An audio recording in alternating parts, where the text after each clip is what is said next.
Dans la vidéo aujourd'hui, nous allons vous montrer comment construire un oasis proche du ciel. Le système multideck est la solution pour aménager votre petit espace urbain. Les matériaux de terrasse que nous allons utiliser cette fois sont les bases en caoutchouc recyclé et les lames de composite en planche pleine. Alors, on commence?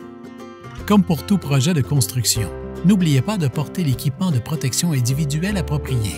Protégez vos mains en portant des gants de travail tout usage et portez toujours des lunettes de protection. Vous réduirez ainsi drastiquement les risques de blessures aux mains et aux yeux. Tout se fait à partir de notre base en caoutchouc recyclé breveté multideck qui comporte 3 couloirs moulés conçus pour recevoir des planches de terrasse de 6 pouces en bois ou en composite. Pour aménager ce type d'espace, quelques options s'offrent à nous. La première consiste à mesurer depuis le bord de la plaque de balustrade de votre terrasse jusqu'au mur et à couper ensuite toutes les lames de cette longueur. Toutefois, dans ce projet, nous opterons pour une finition plus soignée. Mesurez depuis le bord du béton jusqu'au mur et pré-mesurez toutes les lames à cette longueur. Nous couperons autour de ces plaques de balustrade.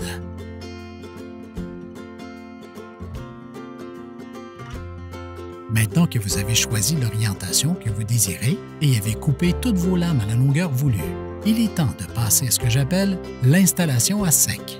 Pour cela, vous devez poser toutes les bases en caoutchouc sur le sol et insérer les lames pleine longueur afin de voir exactement ce que vous devez couper en tenant compte des plaques de balustrade ou tout autre obstacle autour duquel il faudrait couper. Ainsi, pour ce coffret électrique, je vais simplement manipuler la base en caoutchouc et, à l'aide d'un couteau universel, découper un carré pour que la base s'ajuste parfaitement autour du coffret. De cette façon, nous allons continuer de poser nos bases en caoutchouc et d'y insérer les lames pleine longueur. Rappelez-vous, quand vous posez la base suivante, de laisser un écart de 5,5 pouces en prévision des lattes de liaison.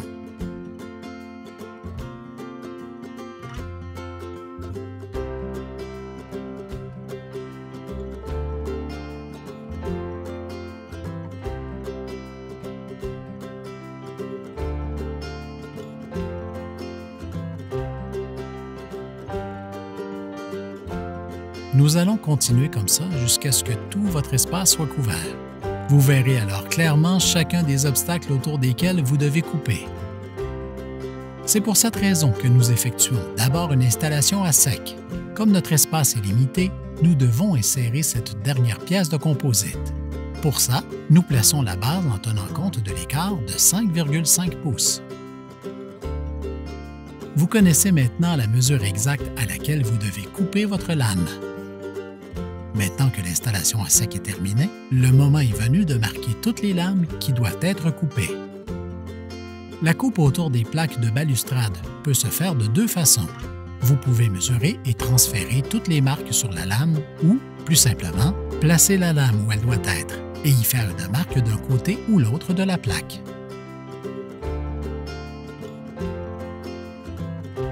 Ensuite, reprenez la lame et placez-la de nouveau là où elle doit être et faites une marque à l'extrémité de la plaque.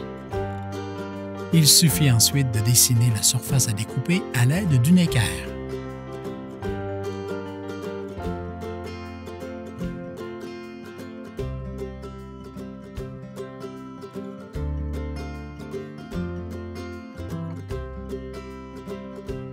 Vous remarquerez aussi qu'à cause de ce dépassement, ces 3 lames sont poussées plus loin que les autres.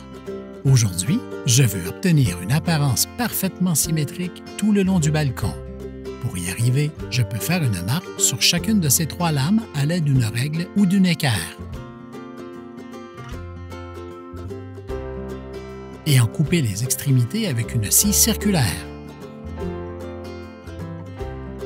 Pour le coffret électrique, mesurez jusqu'à la paroi et repérez les marques internes et externes. Transférez ensuite ces mesures sur la pièce de bois que vous devez couper. La dernière mesure à prendre est celle allant du séparateur à la paroi externe du coffret électrique.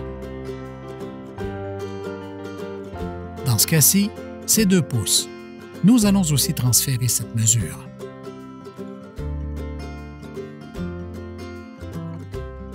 Après avoir pris toutes les mesures, vous n'avez plus qu'à tracer les lignes à l'aide de l'équerre. Vous êtes maintenant prêt à couper. Vous connaissez le dicton « Toujours mesurer 2 fois pour ne couper qu'une seule fois ». Quant à moi, voici ce que je fais. Je mets le bois en place, bien aligné, et je m'assure que toutes les marques s'alignent les unes aux autres. Maintenant que vous avez terminé l'installation à sec et faites toutes vos coupes, il est temps de reprendre les bases de caoutchouc et les lames et d'assembler les panneaux.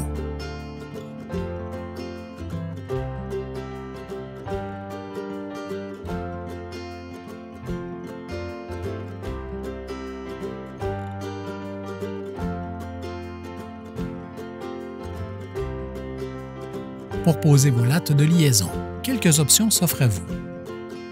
Vous pouvez appliquer une bande de ruban adhésif sur chacun des supports latéraux avant d'installer la latte de liaison.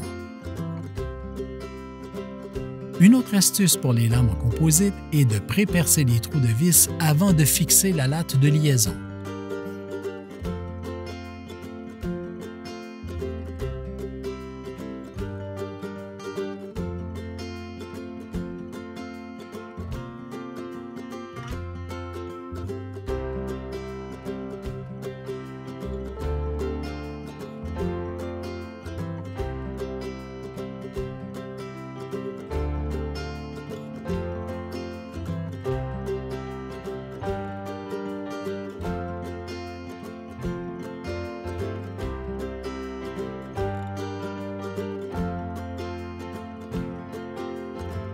À cause du coffret électrique, nous ne pouvons pas construire le dernier panneau et le glisser en place. Nous allons donc réaliser cette section comme nous le ferions pour une latte de liaison. Nous allons utiliser de l'adhésif pour coller les lames et simplement les visser depuis leur surface jusque dans la base de caoutchouc.